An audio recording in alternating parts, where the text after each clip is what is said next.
ಸೋರೆಕಾಯಿ ಅಥವಾ ಕುಂಬಳಕಾಯಿ ಪಲ್ಯನ ಈ ರೀತಿ ಒಂದು ಸಲ ಮಾಡಿ ನೋಡಿ, ನೀವು ಹೇಳ್ತೀರಾ ಎಷ್ಟು ಚೆನ್ನಾಗಿದೆ ಅಂತ.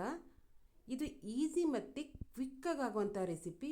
ಇದಕ್ಕೆ ಯಾವುದೇ ರೀತಿ ಮಸಾಲೆ ಅಥವಾ ಯಾವುದೇ ರೀತಿ ಮಸಾಲೆನ ರುಬ್ಬಿ ಹಾಕುವಾಗಿಲ್ಲ. ಇದು ಈಸಿ ಆ್ಯಂಡ್ ಕ್ವಿಕ್ಕಾಗಿ ಆಗುವಂತಹ ರೆಸಿಪಿ.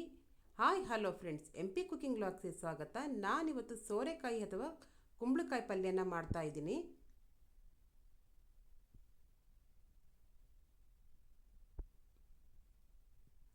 ಅರ್ಧ ಸೋರೆಕಾಯಿನ ನಾನು ತಗೊಂಡಿದ್ದೀನಿ. ಈ ಸೋರೆಕಾಯಲ್ಲಿ ತುಂಬಾ ಆರೋಗ್ಯಕರವಾದಂಥ ಅಂಶಗಳಿವೆ. ಇದರಲ್ಲಿ ಅರ್ಧ ಸೋರೆಕಾಯಿನ ತಗೊಂಡಿದ್ದೀನಿ ನಾನು. ಈ ರೀತಿಯಿಂದ ಕಟ್ ಮಾಡ್ಕೋತೀನಿ. ಇದರ ಮೇಲ್ಗಡೆ ತಿರುಳೆಲ್ಲ ತೆಕ್ಕೋತೀನಿ. ಬೀಜ ಕೂಡ ಯೂಸ್ ಮಾಡ್ಕೋತೀನಿ. ಈ ರೀತಿ ಉದ್ದುದ್ದಕ್ಕೆ ಕಟ್ ಮಾಡಿ ಇಟ್ಕೊಂಡಿದ್ದೀನಿ.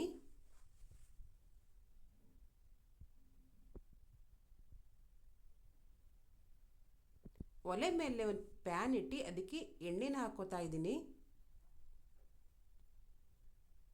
ಎಣ್ಣೆ ಸ್ವಲ್ಪ ಬಿಸಿ ಆದಮೇಲೆ ಇದಕ್ಕೆ ಸಾಸಿವೆ,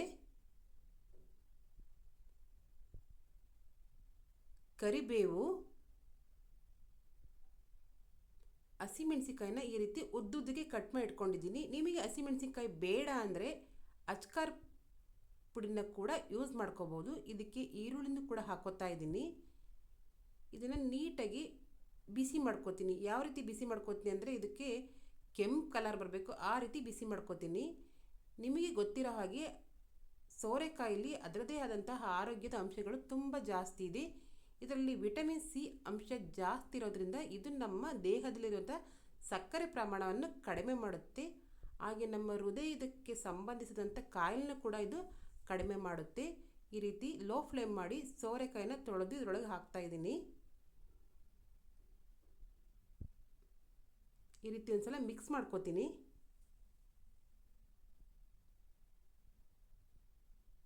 ಇದರಿಂದ ನಾವು ಜ್ಯೂಸು, ಪಲ್ಯ, ಸಾಂಬಾರು ಕೂಡ ಮಾಡಿ ತಿನ್ಬೋದು. ಇದರ ಬೀಜನೂ ಕೂಡ ತುಂಬಾ ಉಪಯೋಗ ಇದೆ. ಇದಕ್ಕೆ ಸ್ವಲ್ಪ ಅರಿಶಿನ ಪುಡಿ ಕೂಡ ಹಾಕೋತೀನಿ.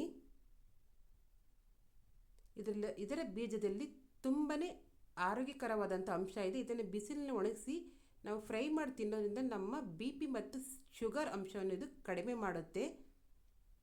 ಈ ರೀತಿ ಮುಚ್ಚಳ ಮುಚ್ಚಿಟ್ಟಿದೆ. ಇದರಲ್ಲಿ ನೀರಿನ ಅಂಶ ಇರೋದ್ರಿಂದ ಇದೇ ನೀರು ಬಿಟ್ಕೊಂಡಿದೆ. ಇದಕ್ಕೆ ತೆಂಗಿನಕಾಯಿ ತುರಿ ಹಾಕಿ ನೀಟಾಗಿ ಮಿಕ್ಸ್ ಮಾಡ್ಕೋತೀನಿ. ಇದಕ್ಕೆ ರುಚಿಗೆ ತಕ್ಕಷ್ಟು ಉಪ್ಪು ಕೂಡ ಹಾಕೋತೀನಿ. ಇದು ನಮ್ಮ ಕಣ್ಣಿನ ಹೊಳಪನ್ನು ಕೂಡ ಜಾಸ್ತಿ ಮಾಡುತ್ತೆ. ಹಾಗೆ ನಮ್ಮ ಆರೋಗ್ಯಕ್ಕೆ ಸಂಬಂಧಿಸಿದಂಥ ಹೃದಯ ಸಮಸ್ಯೆನೂ ಕೂಡ ಕಡಿಮೆ ಮಾಡುತ್ತೆ.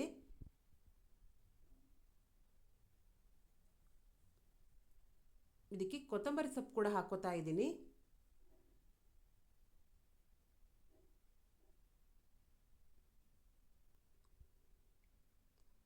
ಇದು ನಮ್ಮ ಚರ್ಮದ ಹೊಳಪನ್ನು ಕೂಡ ಜಾಸ್ತಿ ಮಾಡುತ್ತೆ.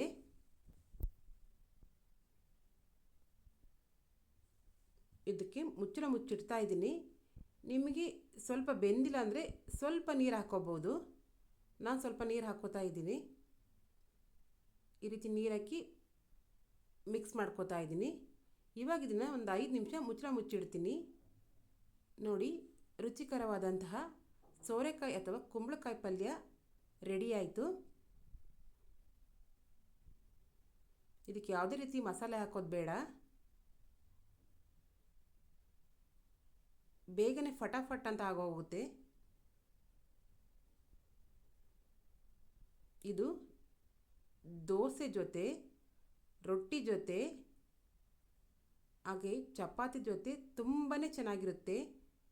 ನೀವು ಕೂಡ ಈ ರೆಸಿಪಿನ ಒಂದ್ಸಲ ಮಾಡಿ ನೋಡಿ, ಎಷ್ಟು ಚೆನ್ನಾಗಿರುತ್ತೆ ನಿಮಗೆ ಗೊತ್ತಾಗುತ್ತೆ. ನಾನು ಇದನ್ನು ಗೋಧಿ ರೊಟ್ಟಿ ಜೊತೆ ಸರ್ವ್ ಮಾಡ್ಕೋತಾ ಇದ್ದೀನಿ. ನನ್ನ ರೆಸಿಪಿ, ನನ್ನ ಮಾಹಿತಿ ನಿಮಗೆ ಇಷ್ಟವಾದರೆ ಪ್ಲೀಸ್ ಲೈಕ್ ಆ್ಯಂಡ್ ಸಬ್ಸ್ಕ್ರೈಬ್ ಮಾಡಿ. Thank you.